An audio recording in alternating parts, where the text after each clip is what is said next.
Greetings, I'm Felicity, and I've recently turned 37.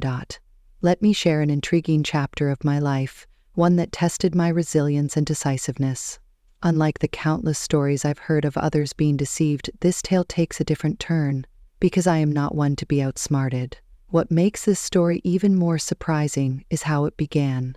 I once had a wonderful relationship with my mother-in-law, one filled with genuine warmth, mutual respect, and what felt like perfection. My husband, Frank, wasn't just my partner. He was my rock, my confidant, and my best friend. To me, our life together was flawless, the kind of love story people dream about. We had the occasional argument, as any family does, but there were no glaring red flags. Nothing to suggest that my seemingly perfect world would soon unravel in ways I could never have predicted. The events that followed left me reeling, questioning everything I thought I knew. It's not that I ignored the signs, there simply weren't any. Yet what happened next forced me to take control of a situation I never imagined I'd face. Let me take you back to the moment it all began. I had planned a special vacation for Frank and me, a chance to reconnect and make lasting memories. But, being the kind-hearted person I am, I decided to extend the invitation to Tiana, my widowed sister-in-law, knowing how lonely she'd been. Little did I know that simple gesture of compassion would set the stage for betrayal and a shocking revelation, one that would ultimately lead me to seek revenge on both my husband and mother-in-law. I sponsored most of the trip, covering accommodation, meals, and activities. Frank and Tiana were only responsible for their additional expenses. The plan was to treat them to a once-in-a-lifetime vacation in Spain, exploring Barcelona's vibrant streets, savoring tapas, and enjoying the Mediterranean sunshine. The thought of creating lasting memories and strengthening our bond excited me. Little did I know that this grand adventure would lead to events that shook the foundation of trust and shattered the illusion of our perfect family. Backtracking to that fateful day, filled with hope and promise for our Spanish dreams, I stood in the living room holding plane tickets with a smile on my face. Gathering Frank and Tiana, I revealed the surprise. They exchanged puzzled glances, curiosity etched on their faces. Tiana, with her wise eyes, tilted her head slightly. With a flourish, I presented the tickets and shared my plans for our Spanish adventure, hoping to see joy and gratitude in their eyes. Frank's face lit up, expressing genuine anticipation. "Felicity, you truly are something else," he explained. Anticipation bubbled within me as I eagerly awaited the commencement of our extraordinary journey. Tiana, on the other hand, donned a gentler smile, her gaze meeting mine. "Oh, my sweet Felicity, you've truly outdone yourself. This is a gift beyond measure. I'm deeply touched," she expressed. In that moment, pride and contentment swelled within my heart. Their reactions were a validation of the love and effort I had poured into this surprise. I had envisioned this vacation as the adhesive that would strengthen our bonds, creating unforgettable memories and fortifying the already seemingly unbreakable ties.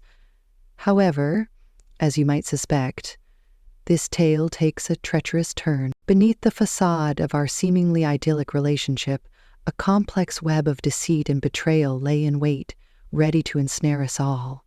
When the truth unraveled, it would challenge the limits of forgiveness and test the very essence of family bonds. As planned, we boarded the plane, embarking on our 2-week adventure. The anticipation was palpable as we immersed ourselves in the vibrant streets and rich tapestry of Spanish culture. The first week unfolded seamlessly, with the flavors of paella, exploration of historic landmarks, and dancing to the infectious rhythms of flamenco. Laughter and joy filled the air, and I reveled in the belief that our bond was unbreakable. However, little did I know that a storm was brewing on the horizon, waiting to unleash its fury upon my unsuspecting heart. On a fateful Monday morning, as the sun bathed the city in golden hues, I woke up to find an empty hotel room. Confusion and a growing sense of unease gripped my heart. Frantically, I reached for the phone, dialing both my husband's and Tiana's numbers, hoping for an explanation. But to my dismay, their phones remained silent, their voices absent. Fear began to claw at the edges of my mind as I searched the empty room for any sign of their presence. No notes, no bags, no traces of disturbances or struggle, just an unsettling silence that hung heavy in the air. It seemed I was left alone in a foreign land, and the minutes felt like an eternity. As despair threatened to consume me, a glimmer of hope pierced through the darkness. My phone buzzed, signaling an incoming call. It was Tiana. Relief washed over me, mingled with confusion and a deep sense of hurt. How could she leave without a word? With trepidation, I answered the call, my voice filled with a mix of concern and disbelief. "Tiana, where are you? What happened?" I questioned. Tiana's voice, tinged with a strange mix of resignation and frustration, reached my ears. However, it wasn't the same sweet voice I had always known. It sounded colder. "Felicity, I felt the need to return your calls since my phone was incessantly ringing. Oh, I'm sorry for disturbing you. I was just wondering where you two went. Your bags aren't here, and I was concerned that something bad had happened." With an indifference that shook me to the core, she uttered the next words. "We left you. But why? What happened?" "I couldn't bear to spend another week in your company, so I had to leave. Did I do something wrong?" "Yes. I mean, how could you be so dense?" "Dense? Excuse me. You sprung up this trip on me, practically forcing me to go with you. I couldn't remain disingenuous any longer. Let me spell it out clearly for you, Felicity. I don't enjoy your company. Sure, we can spend a couple of hours together at a family event, but 2 weeks? I tried to be civil and grace you with my presence for as long as I could. Turns out, I could only master 1 week with you before I lost my mind. I'm sorry, but I'm on the way to the airport with Frank right now. We can't be around you any longer." Shock reverberated through my core as the revelation struck me like a bolt of lightning, unraveling the threads of trust I had so naively woven. How could our seemingly unbreakable bond crumble beneath the weight of unspoken grievances? Questions flitted my mind as I grappled with this harsh reality. What had I done wrong? What exactly did I do to deserve such harshness? How did things escalate to this point? Was there no chance for reconciliation? Confusion and heartache intertwined within me, the pain of betrayal seeping deep into my soul. "I didn't know you felt this way, Tiana, honestly. And you had no reason to. I'd always led you to assume that things were fine and dandy between us. Why not bring that up? Why not sit me down so that we could hash out whatever problem there was between us? Because if I'm being honest, I still don't know what I've done to wrong you. That's the thing. I just can't put my finger on it, but you just irk me." "What? That's the most childish thing I've ever heard. You can't stand me just because of some inexplicable irk? Grow up, Tiana. I thought I offended you or something, but I didn't do anything wrong, right?" "Not necessarily, but it doesn't matter.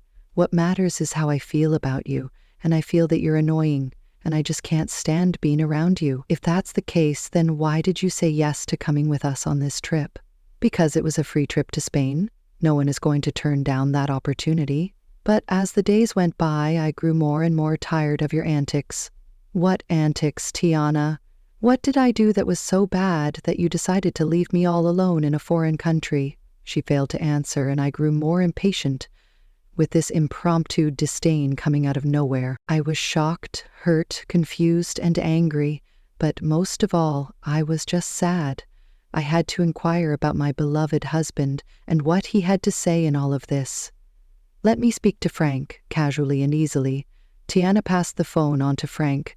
Assuming someone, likely Frank, was eavesdropping on the entire conversation, he responded with the same indifference and coldness as his mother. "Hello. Really, Frank, you decided to leave me too? I didn't leave you because I don't like you. I left because my mom needed me to take her home. So you knew about all of this?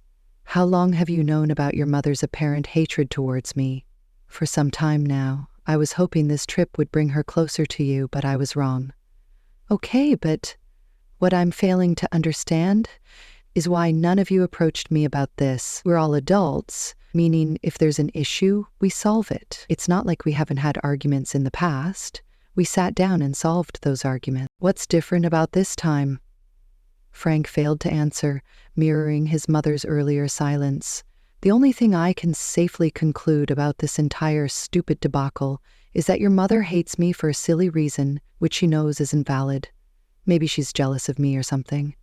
Maybe I have something she can't have, and she knows she can't speak up about it without sounding foolish, so she's beating around the bush. Am I correct in assuming that?" Their resounding silence affirmed my assumption. "Well, I can say that I'm honestly shocked. I didn't know that you two felt this way about me.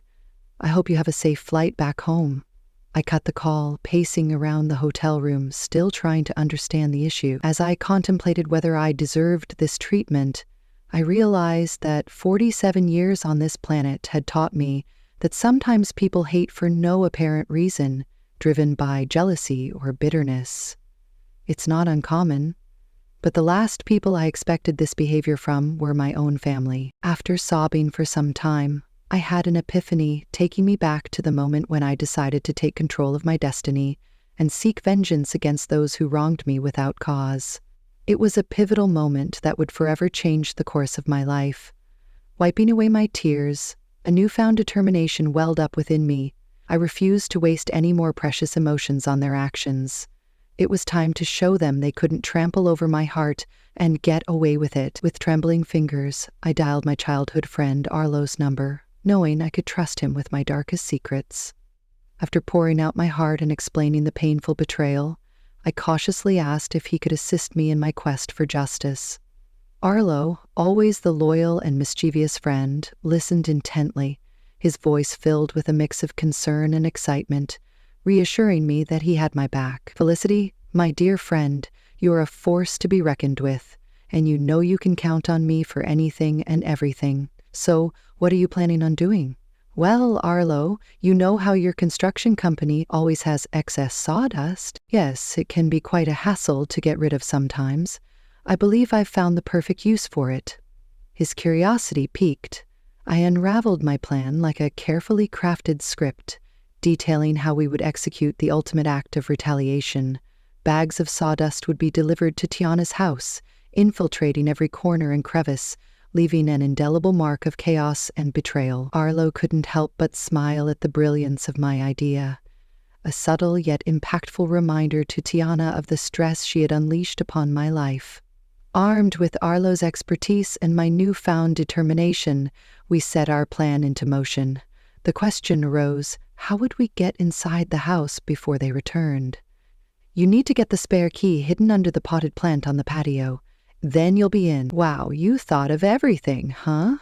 "I'm not one to be played with. I think I'm a reasonable woman, but if they want to go lower and act childish, then I'll go even lower." Atta girl. As the hours passed, anticipation swirled within me. Arlo assured me that the mission was complete, and soon I would witness the fallout of our carefully orchestrated chaos. Then, like a sweet melody in my ear, my phone chimed with a message from Arlo. I eagerly opened the pictures he had sent, revealing a sight to behold. Tiana's once pristine home now resembled a post-apocalyptic wasteland, drowned in a sea of sawdust. Every nook and cranny had been touched by our mischievous hands, a scene straight out of a surrealistic painting, an embodiment of the chaos that had unfolded in our lives. I called Arlo and his laughter echoed through the phone. I couldn't help but join in. It was a cathartic release, a shared moment of triumph against those who had betrayed me. I expressed my heartfelt gratitude to Arlo, acknowledging his willingness to tread the path of mischief with me. He simply said, "Naughty can be so satisfying, my friend." As the clock ticked away, I could feel the tension building within me. How would Frank and Tiana react when they walked through the doors of their once beloved home? The anticipation was almost unbearable, a heady mix of nerves and vindication. I couldn't help but relish in the thought of their bewildered faces and disarrayed emotions.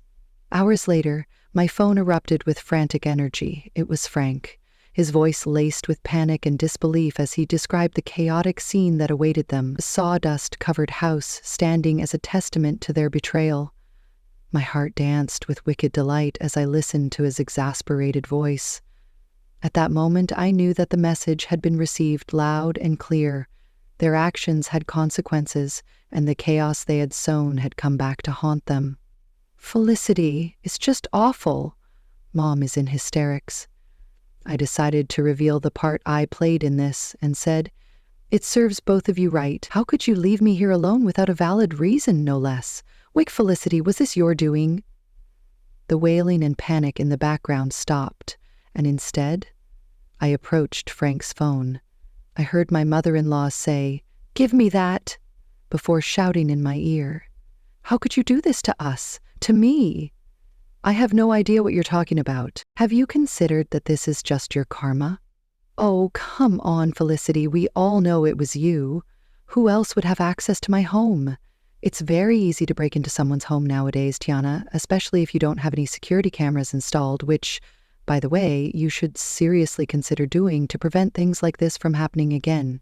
Honestly, Felicity, how can you do this to us? When are we supposed to sleep? This sawdust is making my lungs ache.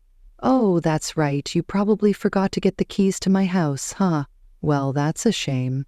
I'm guessing you two are going to have to stay in yet another hotel. But for how long? Until I decide to come back from my vacation, I guess. I mean, I paid for 2 weeks after all. And who knows, I might feel greedy and decide to extend my stay." Frank then took the phone from Tiana, and she began to bawl once again, mourning her ruined furniture. "Felicity, this was foul. How could you do this? I don't know why you're assuming that I had anything to do with this. I mean, how could I? I'm currently relaxing in the hotel jacuzzi. How could I have done this?"